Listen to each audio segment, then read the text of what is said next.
할렐루야. 사순절 한복판 우리 서 있습니다.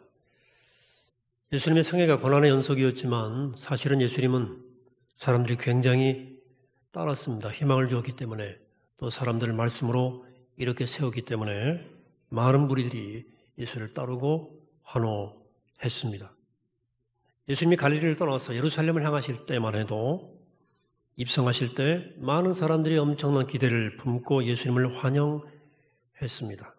그러나 예수님의 삶을 급격히 순환의 굴곡 속으로 끌고 간 그런 결정적 사건이 있었습니다. 바로 예루살렘 성전에서 행하신 주님의 도발적인 행동, 소위 성전 정화 사건이었습니다.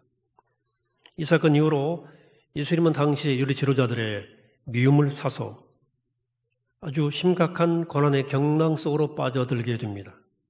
그래서 오늘 사순절을 지나면서 우리가 잘 아는 이 말씀을 다시 한번 묵상해 보려고 합니다. 유대인들은 유월절, 오순절, 또 그 다음에 초막절, 이 3회에 걸쳐서 예루살렘 성전을 방문해야만 했습니다. 그런데 먼 거리에 사는 사람들이 예루살렘까지 와서 율법의 규례대로 정결한 제사를 드리는 일이 쉽지 않았습니다. 예수님만 해도 한 일주일을 갈릴리로부터 걸어오셔야 되거든요. 그래서 이런 먼 거리에서 제물을 정결하고 흠없는 제물로 끌고 온다는 것은 결코 쉬운 일이 아닙니다. 또한 만 20세 이상의 남성들이 내야 되는 반세겔의 성전세를 위해서 부정하지 않은 깨끗한 동전을 필요로 했습니다.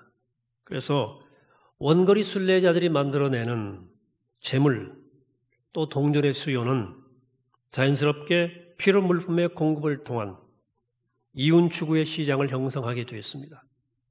하나님께 예배하는 성전이 개인의 이익을 추구하는 시장으로 변질되어 버린 것이죠. 예수님이 여기에 대해서 통탄하고 분노하신 것입니다. 사실 예수님의 행동은 이 시장판 전체를 전복하겠다는 시도는 없었던 것으로 보입니다. 왜냐하면 그랬다면 아마 사람들을 동원했을 거예요. 이 큰 성전들은 6월절에 약 30만 명까지 수용이 가능했던 거대한 광장입니다. 거기서 예수님 혼자 한 행위입니다. 제자를 대동한 것도 아니고요. 또 환호가 따르던 그 군중들과 함께한 것도 아니었습니다. 또 당시 그 절기의 군중들의 움직임을 일일이 사찰하던 지켜보던 로마 군인의 저지도 없었습니다. 어찌 보면 거대한 큰 성전의 한 구석에서 일어난 일종의 퍼포먼스 같은 것이었습니다. 혼자 하신 1인 시위죠. 그것도 현실 제도의 변화를 요구하는 어떤 정치적 시위가 아니라 하나님의 뜻을 선포하는 선지자적 상징 행위였다고 말합니다. 모든 선지자들의 상징적 행위에는 그 메시지가 담겨 있습니다. 그러면 오늘 예수님께서 성전을 정화하는 이 상징적 행위를 통해서 전하시는 메시지는 무엇일까 하는 것입니다. 우선 이날 이 성전에서 예수님의 행동은 그 어느 때보다도 과격합니다. 예수님의 행동만을 해본다면 휘두르고 쫓아내고 그리고 쏟아버리고 엎어버리고 해요. 오늘 15절입니다. 노끈으로 채찍을 만드사 양이나 소를 다 성전에서 내쫓으시고 돈 바꾸는 사람들의 돈을 쏟으시며 상을 엎으시고 입니다. 그리고 예수님을 이렇게 좀 점잖은 분, 신사 같은 분으로 생각하는 사람들의 그 선입견을 확 깨는 그런 과격한 모습이죠. 예수님의 적대자들은 실제로 예수님을 향해서 저거 먹기를 즐겨하고 또 마시기를 즐겨한다고 비난했어요. 그래서 표준 번역은 먹보와 술꾼으로 불리웠다고 번역을 해놨어요. 주변 사람들 중에는 손가락질 받던 세리와 죄인들이 함께 있었어요. 그리고 기성 종교인들에게 이 독사의 자식들이라고 아주 욕설을 퍼부으셨어요. 독사 새끼라고. 오늘 읽은 말씀에서도 그렇게 과격한 예수님의 모습을 조금 우리가 보게 돼요. 야, 너들 왜 그러냐? 제발 이러지 말아라 라고 꾸중할 수도 있었는데 이렇게 굳이 엎고 뒤집고 부수고 이런 과격한 행동을 보이신 건 왜 그랬을까? 예수님은 무언가를 지금 파괴하시는 겁니다. 여러분 무엇을 부수시는 것일까요? 이 부수고 있는 것의 정체는 무엇이냐 그 말입니다. 예수님은 왜 그러셨어요? 왜 이렇게 파괴하시는지, 무엇을 파괴하시는지를 암시하는 말씀이 16절에 나옵니다. 17절에 비둘기 파는 사람들에게 이르시되 이것을 여기서 가져가라. 내 아버지의 집으로 장사하는 집을 만들지 말라 하시니 자라들이 성경 말씀에 주의 전을 사모하는 열심히 나를 삼키리라 한 것을 기억하더라. 이게 되어 있습니다. 그러니까 지금 예수님의 모습을 삼킴을 당한 것으로 묘사하고 있죠. 여기 삼킴은 사자가 먹이를 삼킬 때의 모습입니다. 화염이 순식간에 집을 삼켜버리는 형국입니다. 본문은 그것을 열심히 해버렸어요. 그 열정이 열심히 예수를 삼켰다. 어떤 열정입니까? 하나님의 집을 사모하는 열정이에요. 여러분 사모하는 마음 사랑에 깊이 빠져본 적이 붙잡혀 본 적이 있습니까? 여러분 사랑의 불길이 타오르기 시작하면 감당을 못하고 그 불에 데어 죽을 수도 있어요. 그래서 아가서 8장 6절은 이렇게 말합니다. 너는 나를 도장같이 마음에 품고 도장같이 팔에 두라 그랬습니다. 팔에 두라. 사랑은 죽음같이 강하고 질투는 수월같이 잔인하며 불길같이 일어나니 그 기세가 여호와의 불과 같으니라 그랬어요. 하나님의 집을 향한 사랑의 열정이 예수님을 사로잡아서 불처럼 사로잡아 삼켜서 소위 이성을 놓을 정도로 그래서 휘두르고 쫓아내고 쏟아버리고 엎어버리고 부수고 파괴한 거예요. 예수님 그 이유를 말씀했습니다. 아까 2장 16절에서 내 아버지의 집으로 장사하는 집을 만들지 말라. 예수님의 분노는 아버지의 집을 장사하는 집으로 만들어 버렸기 때문입니다. 성전을 시장터로 만들었기 때문입니다. 시장이 된 성전의 모습에 분노하고 계신 겁니다. 자, 왜 성전이 시장이 되었나요? 아까 잠깐 설명 들었죠? 짐승 파는 사람들과 환전상들은 구약의 성전 제도가 파생시킨 그 시대의 부산물입니다. 일주일 가까이 먼 길을 걸어오는 순례자들의 상황을 고려하면 재물이 흠이 없을 수가 없죠. 여기저기 뭐 상하고 긁히고. 그래서 검사관들에게 성전 검사관들에게 라이센스를 가진 상인들이 있었어요. 그래서 흠 있는 재물들을 싼 값에 사들이고 뒷구멍으로 넣었다가 다시 비싼 값으로 내놓고 검사 통과할 짐승들은 비싸게 내다 팔았습니다. 다 연결되어 있어요. 또한 성전 세나 속전을 드리기 적합한 정결한 동전으로 바꿔야 하는 환전상이 생겨나기 시작했습니다. 당연히 일꾼이 개입되고 뇌물이 오가고 부패한 일들이 생겼어요. 이들은 성전에서 자기 이익을 추구하고 있었습니다. 성전이 시장이 되고 말았던 것입니다. 여기 하나님의 집과 장사하는 집이 개념적으로 대립하고 있습니다. 성전은 하나님의 집이 되어야 되죠. 그런데 성전을 장사하는 집으로 만드는 사람들이 존재했다는 거예요. 예수님이 이래 분노했어요. 그래 말씀하십니다. 내 아버지의 집을 장사하는 집으로 만들지 말아라. 성전을 시장 만들지 말아라. 여러분 성전이 뭐죠? 성전이 뭐요? 하나님이 거하시기 때문에 그 하나님께 영광을 돌려드리는 장소입니다. 하나님의 임재 가운데 나의 참모습을 발견하는 장소입니다. 그래서 죄를 고백하는 거예요. 그래서 죄사함이 있는 거예요. 또 하나님께 예물을 드립니다. 죄의 뜻을 위해서 감사해서 그렇게 하면서 사람들 사이에도 평화와 사랑의 관계를 이루어 갑니다. 우리가 하나님 앞에 있으면 할 것이 뭐가 있겠습니까? 사랑이에요. 그리고 돌봄입니다. 서로를 위해서 서로를 내어놓는 일입니다. 그러면 서로가 행복해지는 거죠. 그리고 하나님께서 그런 사람들 중에 특별하게 임재하시면서 하늘의 은총과 복을 내려주십니다. 이게 성전의 아름다운 모습입니다. 반면에 시장은 어떤 것입니까? 장소로서의 시장은 사람이 각자의 이익을 위해서 모인 공간입니다. 여기는 하나님의 집이 아니라 사람의 장소입니다. 그래, 사람 보고 싶으면 시장 들어가면 돼요. 거기 바글바글 하니까.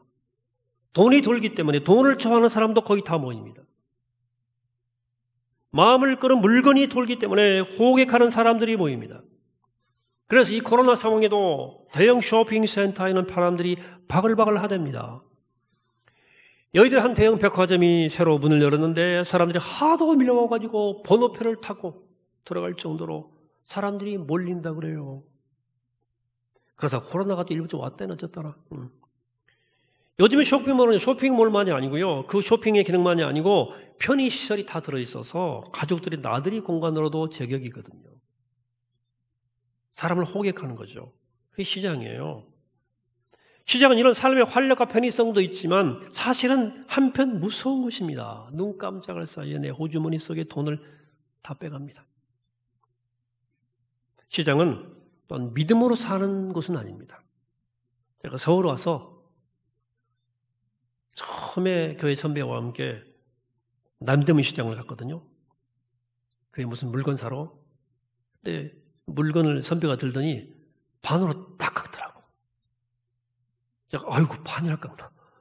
놀라운 것은 결국은 나중에 그 물건을 반값에 사더라고. 파는 사람이 그냥 주더라고요. 그 가져가요. 이게 시장이구나. 시장은 썩지 않으려고 그러고 조금이라도 덜 내려고 그러고 조금 더 받으려고 하는 사람들의 보이지 않는 전쟁이 있는 것입니다. 시장은 전쟁터죠. 실제 싸우기도 하고요. 옛날에 요즘도 그렇습니다. 실제로 소위 세금 받는 조폭들 사이에서 전쟁도 일어나고 그래도 강목 들고 싸우고 그러잖아요.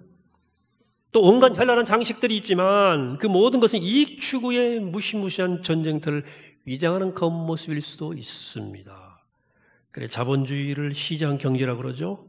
시장 경제 좋은 말이에요.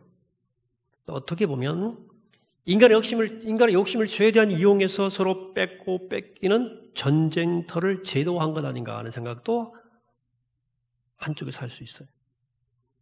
시장은 사람이 서로 거래하면서 이익을 취하는 장소입니다. 기본적으로 욕심이 지배하는 공간이에요. 이익이. 여기 성전을 시장과 비교해 봅니다. 성전은 아버지 집이죠. 시장은 사람의 공간입니다. 성전은 만민이 기도하는 아버지 집이고 시장은 만민이 자신의 유익을 위해서 자신의 주장을 펴는 것입니다. 성전은 하나님께 영광을 돌리는 것입니다. 시장은 나의 이익을 찾기 위한 장소입니다. 성전은 성령이 원리로 작동하는 것입니다. 시장은 돈의 원리가 작동하는 장소입니다. 성전은 사람을 거룩하게 만들어줍니다. 그러나 시장은 욕심을 자극하는 사람을 욕심스럽게 하는 공간입니다. 성전은 믿음이 지배하는 공간입니다. 시장은 궁극적으로는 불신이 지배하는 공간입니다. 성전은 하나님께서 복을 내려주시는 것이에요. 시장은 자신의 방법으로 자기 복을 만들어내려고 하는 것입니다. 성전은 사랑의 원리에 따라 움직입니다. 그러나 시장에서는 경쟁 속에서 상대방을 사실상 죽여야 되는 거예요.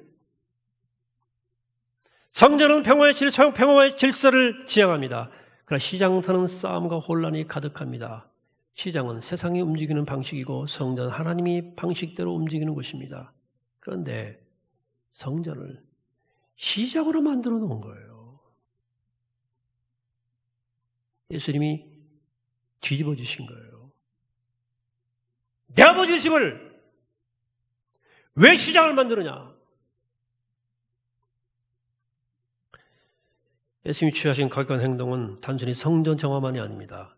여긴 성전의 파괴가 암시되어 있습니다. 실제로 예수님은 유대인들이 표적을 보여달라고 하니까 너희가 성전을 헐리라 이렇게 말씀하셨어요. 그러면 내가 다시 짓겠다고 그러십니다. 시장이 된 성전을 헐면 참 아버지의 집인 성전을 사흘 만에 다시 세우겠다고 말씀하십니다. 여러분, 새로운 건설을 위해서 필요한 중요한 일은 해체입니다. 낡고 위험한 건축물을 안전하게 잘 헐어내야 새 건물을 지을 수 있습니다.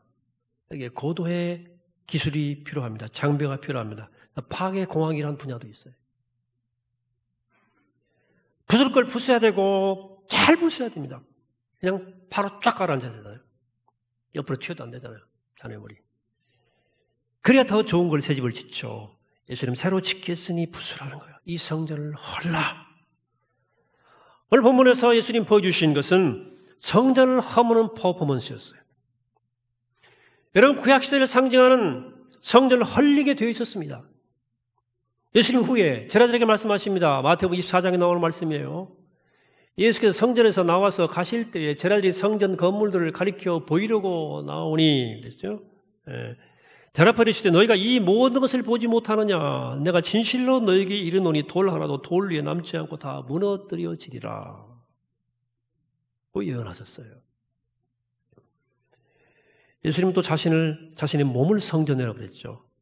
성전 하나님이 특별히 임재하시는 곳입니다.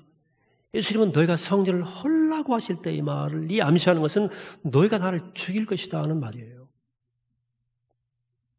그리고 예수님이 십자가에 실제로 돌아가셨을 때 성소 휘장이 위에서 아래로 찢어져 둘이 되었죠. 찢어졌죠. 사람이 들어가지 못하는 그 가로막고 있던 그 지성소, 성소 휘장이 찢어져서 이제 하나님의 임재 속으로 직접 누구나 들어갈 수 있는 길이 열린 거죠. 옛 성전과 옛 성전의 제사가 필요 없게 된 것입니다.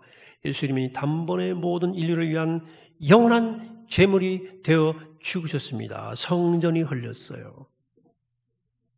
구약시대의 성전 제도가 무너진 것입니다. 실제 건물로서의 성전 역시 예수님이 예언한 것처럼 주 70년 로마에서 그 전쟁에서 돌에 돌아가 남지 않고 처참하게 헐리고 처참하게 불태워집니다. 거기 그친 것이 아니죠. 예수님 말씀하시죠. 성전을 사흘 만에 다시 세우리라. 그들이 예수를 십자가에 못 박았지만 예수님이 사흘에 다시 사셨어요. 성전이 다시 일어난 거야. 새 성전. 예수님은 영원한 성전으로 살아 계십니다. 지금도. 요한계시록에서 요한이 새 예루살렘이 이 하늘에서 내려오는 것을 환상을 보죠. 그 예루살렘 성, 새 예루살렘 성에 성전이 있었을까요? 요한이 성전을 찾아봤잖아요. 없었어요. 성전이. 왜 새 예루살렘에 성전이 없는 것일까요? 그 이유를 이렇게 요한계시록은 설명합니다. 성 안에서 내가 성전을 보지 못하였으니 이는 주 하나님 곧 전능하신 이와 및 어린 양이 그 성전이심이라. 하나님의 어린 양, 하나님과 예수님이 성전이기 때문에 건물 성전이 필요 없게 된 거예요. 이제 살아계신 예수 그리스도가 성전이기 때문에. 예수님께서 부활하신 후에 제자들에게 40일 보이시고 나서 하나님께로 올라가셨죠. 그리고 제자들의 명령대로 예루살렘에서 기도하다가 오순절에 바락방에서 성령이 임해서 역사적 교회가 탄생했습니다. 예수 믿는 자들에게 하나님의 영, 성령을 부으셔서 그 공동체 속에 교회가 이루어진 거예요. 그리고 예수님께서는 그 교회를 일컬어서 성경은 예수 그리스도의 몸이라고 말합니다. 예수님이 성전이니까 예수님의 몸은 당연히 성전이죠. 교회는 진정 하나님이 거하시는 집으로 정말 참 성전입니다. 여러분, 교회를 에클레시아라고 부르거든요. 헬라어로. 이것은 고대 그리스에서 중요한 의사결정을 위해서 소집된 민회를 뜻하는 단어였습니다. 소위 사람들의 모임을 뜻했습니다. 교회는 사람들의 모임, 혹은 사람이지 건물이 아니에요. 일찍이 성전이 있을 성전 시대에도 하나님께서 편히 거하시는 집은 이스라엘 백성들의 모임이었어요. 성전은 하나님의 동행을 상징하는 장소였고 하나님의 실제 이스라엘 백성 중에 거하길 기뻐하신 것은 백성 중에 거하길 기뻐하신 거예요. 시편 20편 1, 20편 이렇게 노래합니다. 이스라엘의 찬송 중에 계시는 주여, 주는 거룩하니이다. 하나님이 당신의 백성들이 부르는 찬송 중에 거하신다는 거예요. 찬송 중에. 이제 그 하나님께서는 주 예수 그리스도를 믿어 거듭난 성도들 가운데 거하십니다. 주 예수를 믿어 그분을 따르는 사람들의 모임인 교회에 거하십니다. 그래서 우리가 하나님이 거하시는 성전이에요. 성령의 전이에요. 그리고 우리는 지금도 예수 그리스도 안에서 함께 영적 네트워크를 가지고 교회로 지어져 가는 거예요. 우리가 성전이요 교회입니다. 그래서 하나님은 우리의 예배 가운데, 우리의 교제 가운데, 우리의 삶 가운데 계시는 거예요. 우리가 각자가 성전이기 때문에 그렇습니다. 예수님은 성전을 사랑하셨어요. 아버지의 집을 사랑하셨어요. 그 자신을 불사를 정도로 사랑했습니다. 우리도 성전을 사랑합니다. 아버지의 집을 사랑합니다. 사랑해야 됩니다. 우선 하나님의 성전인 예수님을 사랑하셔야 돼요. 그리고 예수 그리스도의 몸인 교회를 사랑하셔야 돼요. 하나님이 내게 허락하신 이 주님의 몸된 교회, 이 모임, 이 교제를 사랑하십시오. 하나님을 사랑하는 사람은 예수님처럼 하나님의 집을 사랑하지 않을 수 없습니다. 하나님을 사랑하면 하나님의 현존인 그리스도의 몸인 교회를 사랑하지 않을 수 없습니다. 교회를 알면. 여러분, 교회를 사랑하지 않는 것은 하나님을 사랑하지 않는 거예요. 그러므로 하나님의 사랑의 검증은 교회에 대한 나의 사랑으로 확인됩니다. 스스로 점검해 봅시다. 내가 그러면 교회를 하나님의 집으로 사랑하느냐? 아니면 예수님이 꾸중했던 사람들, 그 당시 사람들처럼 교회를 시장으로 삼고 있는가? 진지하게 성찰해 보셔야 됩니다. 교회는 하나님의 집이에요. 교회는 시장이 아닙니다. 요즘 사람들이 사이에 교회를 쇼핑하러 다닌다는 말이 있어요. 교계에 떠도는 말입니다. 여기저기 내게 필요한 것을 구하러 교회를 돌아다니는 것을 뜻합니다. 쇼핑. 물론 교회가 여럿이 있는데 내가 평생 내게 적합하고 내가 하나님의 부르심에 힘입어 내가 섬길 교회를 선택하는 것은 참 중요한 일이죠. 그러나 그걸 쇼핑하듯 하는 것은 그만큼 교회가 왜곡되고 있다는 것을 말해주고 있는 것입니다. 쇼핑할 때 나는 그 물건을 사서 이익을 챙기는 고객이 되는 거예요. 나는 고객으로 가는 겁니다. 누군가의 교인의 종류에 대해서 들은 얘기가 있는데요. 여러 종류의, 교회도 여러 종류지만 교인도 여러 종류로 분류가 되더라고요. 네. 첫째는 달구지 교인이 있대요. 누가 밀어줘야만 앞으로 간다네. 달구지 교인. 연 같은 교인이 있대요. 실을 붙들고 있지 않으면 소리 없이 날아가 버린다네. 세 번째는 고양이 같은 교인이 있대요. 줄곧 토닥거려 줘야 되는 만족하는 교인. 공 같은 교인이 있답니다. 공 같은 교인. 어디로 튈지 모르는 교인이 있대요. 풍선 같은 교인이 있답니다. 바람이 꽉 잔뜩 부풀어 있어가지고 언제 터질지 모르는 상태의 교인이 있대요. 크리스마스 추리 같은 교인이 있답니다. 이게 불이 들어왔다 나갔다 깜빡깜빡 켜졌다 꺼졌다 쉴 새 없이 그런데요. 냄비 같은 교인이 있답니다. 이건 뭐 다 아시겠죠. 쉽게 끓었다가 쉽게 식는 교인. 또 종이 교인이 있다. 종이 교인. 뭐냐면 비만 오면 축 처져가지고 안 나온다네. 날씨만 안 좋으면. 시험관 교인도 있대요. 설교 시간에 점수 매기는 교인이 있대요. 주차장 교인도 있대요. 그 교회 주차장에 자기 차 주차할 자격을 얻기 위해서 교회 등록하는 교인도 있답니다. 마지막으로 국회의원 교인. 돌아가면서 한 가정에 대표를 한 사람씩 가끔 등장하는 교인. 국회의원 교인. 왜 이런 유머가 나옵니까? 교회 지체인 내가 교회를 하나님의 집이라기보다는 시장으로 생각하기 때문에 이런 현상이 생기는 것입니다. 그리스도의 몸의 지체인 진정한 교인으로서가 아니라 물건을 사고 팔아서 이익을 극대화하려는 시장 고객의 차원에 접근하니까 성전이 시장이 되고 마는 것입니다. 자, 그럼 어떤 사람이 교회를 시장으로 이용하는 사람이고 어떤 사람이 교회를 하나님의 집으로 섬기는 사람일까요? 자, 고객처럼 교회 와서 우선적으로 무엇을 얻어갈까를 생각만 하는 것은 교회를 시장 취급하는 것입니다. 교회 와서 하나님께만 영광을 돌리고 하나님을 중심으로 예배 드리는 사람은 교회를 하나님의 집으로 여기는 사람입니다. 교회 와서 인간관계에 집중해서 이해관계로 엮여나가면 사람 만나러 오면 교회를 시장으로 취급하는 것입니다. 교회 와서 하나님의 말씀을 듣고 복음을 전하면 교회를 성전으로 생각하는 것입니다. 그러나 교회 와서 사람에게 요구하고 사람에게 이익을 취하려는 사람은 교회를 시장으로 취급하는 사람입니다. 교회 와서 하나님께 예배를 드리려 하고 하나님께 또 드리려고 그러고 하나님의 백성을 사랑하며 섬기기를 좋아하는 즐거워하는 사람은 교회를 성전으로 생각하는 사람이죠. 그러나 교회 와서 인간적인 방식으로 혜택을 입으려는 데 골몰하는 것은 교회를 시장 취급하는 것입니다. 여러분 스스로 생각해 보시기 바랍니다. 나는 과연 하나님의 집을 섬기는 사람인가? 교회를 시장으로 여기는 사람인가 하는 것입니다. 여러분 교회는 하나님의 집입니다. 주어가 하나님이에요. 내 집이 아니에요. 교회는 아버지 하나님을 위한 곳입니다. 교회는 나를 위한 곳이 아닙니다. 요즘처럼 교회가 서비스 센터가 되어가는 시대에 물론 교회가 영적 서비스를 해야죠. 그러나 서비스 센터를 취급하는 것은 아니죠. 참 듣기 싫은 실인데요. 이게 교인 떨어지는 소리일 수도 있지만 분명한 것은 교회는 나를 위한 곳이 아닙니다. 하나님을 위한 곳입니다. 이게 주님께서 그토록 흥분하신 이유입니다.